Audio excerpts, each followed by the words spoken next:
Ladies and gentlemen, my name is Chris, and we are here to discuss the video game known as Mighty Number 9. Now, some people have been requesting that I talk about this game, and so I've decided that we are to have a little chat. Alright, I'm going to cut that out right now. Mighty Number 9. Tons of people have been coming to me asking, hey Chris, tell me, what do you think about this game? I know you love Mega Man. You've reviewed so many of them. What are your thoughts? And I think that people have their thoughts all over the map with this game, and it really does deserve a chat because emotions are running really high. And according to some people, this is the worst release that has ever happened. And it's kind of understandable that people are so up in arms about this game. It was marketed as the spiritual successor to Mega Man. The series creator and mastermind Keiji Inafune left the company. At least 4 separate Mega Man games did get canceled, and now we have this title thanks to a Kickstarter and about $4 million. Tons of crap went wrong with this Kickstarter. It was just nuts. The game was delayed several times, all for the excuse of online features. Which is hilarious, because seriously, online features delaying a Mega Man style game? Really? We're letting that delay this video game? Who the hell cares? Add to that some weird Twitter crap from the PR team, a commercial that literally insulted almost the entirety of its potential audience, which was just so stupid, and a botched release with backers not actually getting their physical games and DLC codes getting screwed up. The dream essentially turned into a nightmare, and so you have a whole lot of the first purchasers pissed off. So, does this really matter? Well, when you're reviewing a video game, you can't let all of this surrounding crap really cloud your judgment in regards to, is the video game itself a quality game? So, Concept managing to actually put this title out and have a strong, solid release, yeah, 1 out of 10 right there. They entirely botched it. That's pretty much well known and documented at this point. But how is the actual game? People have been following this title for years, and so many of them have been losing their mind in regards to how the actual title plays. And a reality check is in order, and it's really worth discussing just some of these complaints and how valid they are. A lot of people have been complaining about the graphics of this title, which, let us remember, Mega Man 9 and Mega Man 10, games that were loved by the fan base, that had NES-style graphics. Now, I'm listening to a podcast, and a guy who's affluential in the video games community goes, oh, yeah, has PlayStation 1 graphics. And then just, puts the game down. Wait, what? You are complaining that the game has PS1 graphics when your preferred video games in this series have NES graphics. That doesn't make sense. You know what also has graphics that look like the PlayStation 1, or more technically correct with this release, the PlayStation 2, high-res PlayStation 2 graphics. You know what also has graphics that look like that? How about everything released on these online mechanisms? Steam, the Wii Store, PlayStation Network, all of those places have graphics that are all over the map. So you really can't insult this game for having only high-res PlayStation 2 graphics, and of course, to make your point, you gotta, scale it back even further and call it PS1 graphics. That doesn't matter, especially when your preferred games look like they came on the NES. Or you're upset about Mega Man Legends 3 getting canceled, which on the 3DS probably looks like it has PlayStation 2 graphics as well. Makes no sense, and yet a lot of professional reviewers are also saying this type of crap.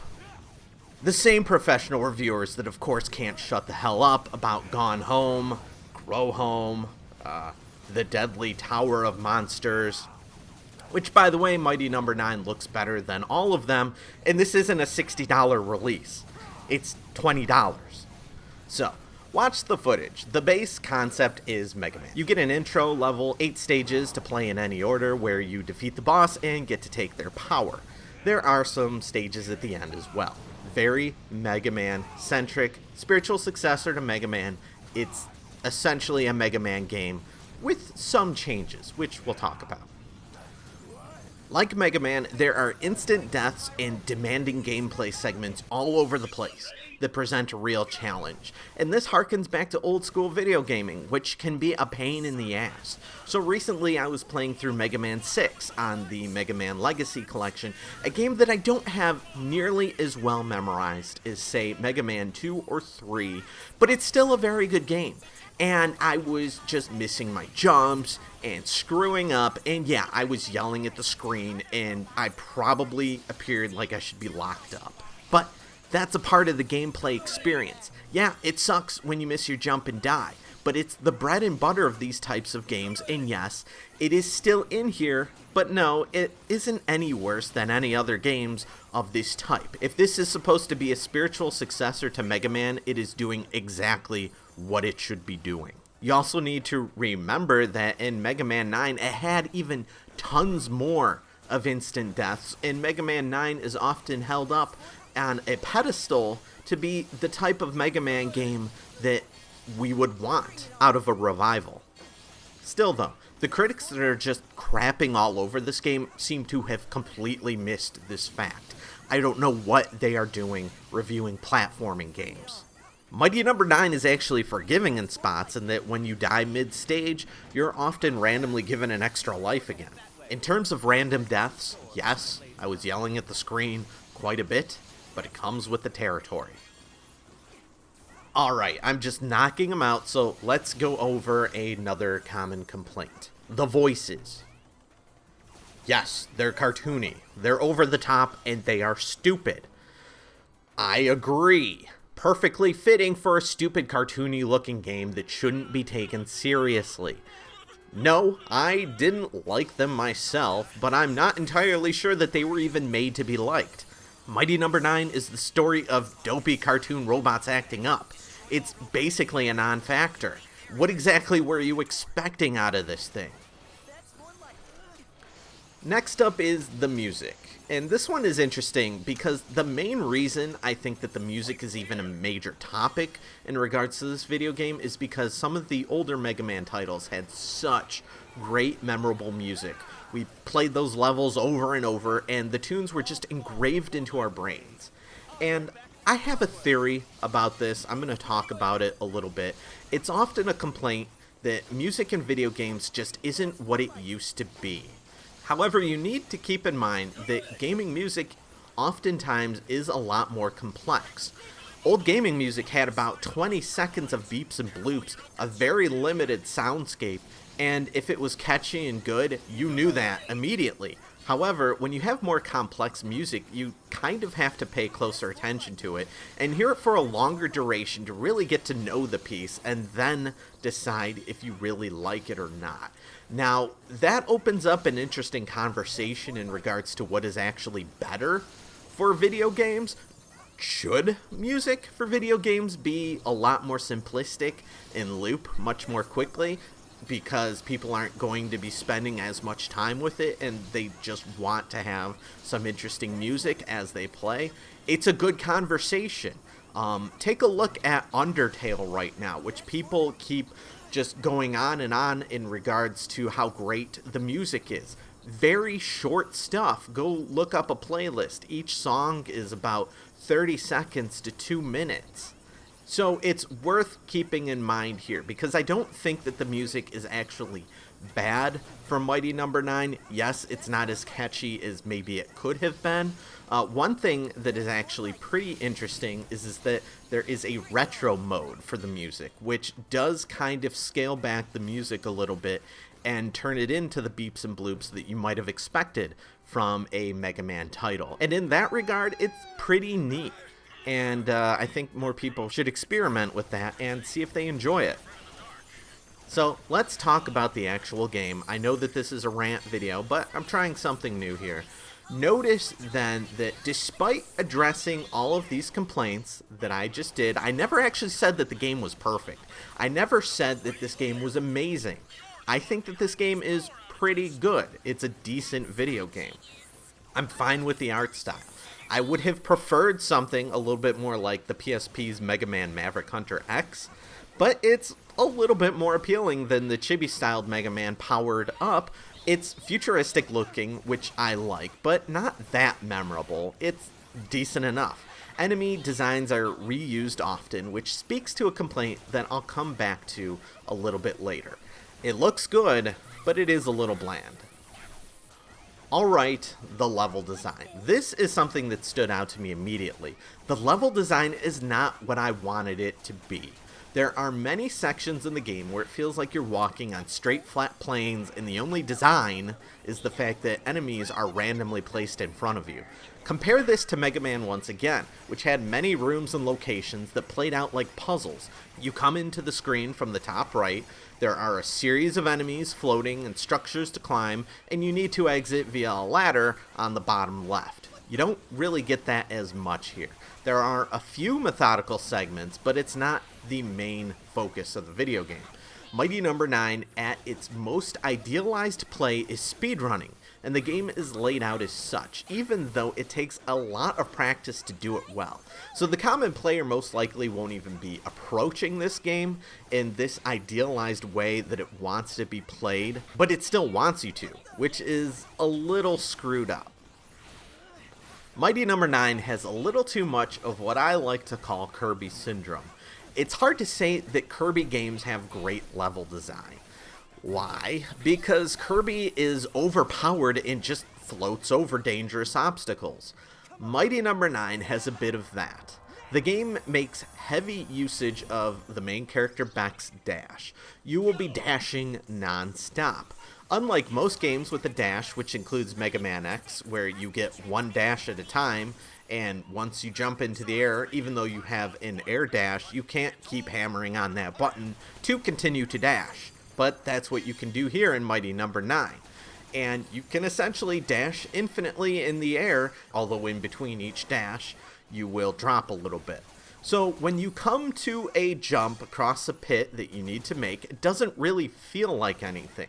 You aren't timing your jump, you're just jumping into the air, pounding on the dash button, and then you cross the gap. You have to make sure that you land in an appropriate spot, but it's just not as much of a tactical experience as other platforming games. This is a deviation. This is a change to the Mega Man design that we were promised. This also helps make Mighty Number 9 its own thing. To me, while it's cool and that it's different, it contributes to the bland feeling that nothing stands out, because level design can't stand out when your character can just fly over all of it. Now, it's not Kirby in that the game is now somehow easy, but like I said, it contributes to this feeling. It makes many of the levels play in a very similar fashion. Couple that with the art style and a few other aspects, and you end up getting a game that doesn't feel like anything at first. So let's discuss some of the other deviations. You don't just straight up kill enemies anymore. Ideally, you weaken them and then dash into them to absorb them. Dashing into them grants you a power-up that could let you do more damage or move more quickly. I really hated the idea of this when I first learned about it. It's like, oh man, now this is not going to play like a Mega Man style game at all, which was annoying to me. But despite being a weird quirk that doesn't really make sense, I became okay with it almost instantly. It doesn't end up hurting the gameplay. I was doing it almost instantly. It's dumb in that it makes no sense, but it doesn't affect things too much. So when I first started this game, I was put off by these deviations from the Mega Man format, which I think is understandable. I know that it's its own game, but it was marketed as the spiritual successor to Mega Man with enough wink-wink similarities, just the number of enemies is enough, that it was pretty much expected to be exactly like Mega Man, but hey, here's a new character called Beck. People backed this game on Kickstarter for that sole purpose. The immediate feeling of blandness bugged me. However, after several levels and understanding the flow of the game a little bit more, it clicked with me. The Mega Man challenge is still there, it just comes out in different spots. While you can infinitely dash over gaps, you still need to pay attention to the enemies on screen and not run right into them. You need to plan out your approach. There are certain segments in the game where you will die a lot and sloppy play will cause you to take damage. Learning to beat those parts and play more elegantly feels really good. Same for the bosses. About 2/3 of them are rather demanding and will kick your ass if you don't have a strategy. There were a few times I was getting really pissed off, just like in the old school Mega Man games. I'd put the game down only to come back a little later and try again, and eventually I'd win. Obviously. Very similar to what you would get out of a quality Mega Man title.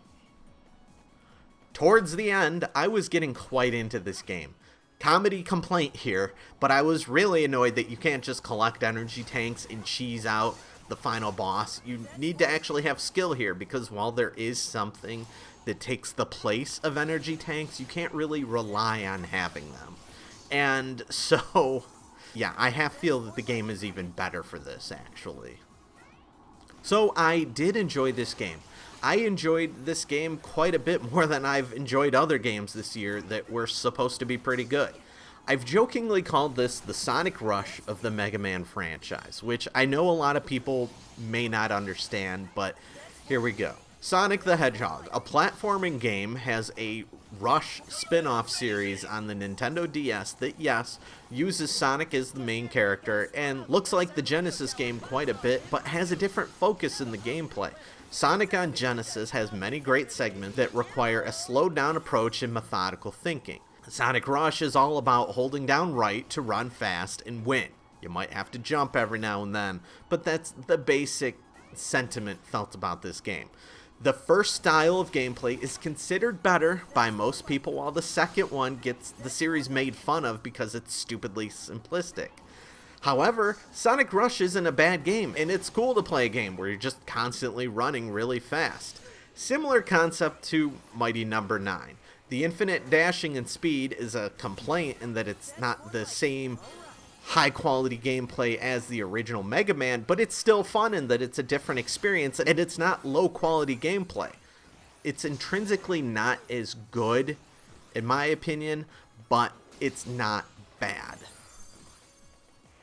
So, like Sonic Rush, which is a subseries I would never give a game a 9 or a 10, it's still a subseries that I'm glad exists. I've come to feel the same way about Mighty Number 9. Despite technically not being a Mega Man game, it's a successor. It's not great, but it's good. Does this feel like a $4 million production? Hell no. It feels like an indie title from some up-and-coming studio that I would like to support in the coming years. Which in a weird way is kind of what this company is, but with these industry greats, they should have produced something that is better than this.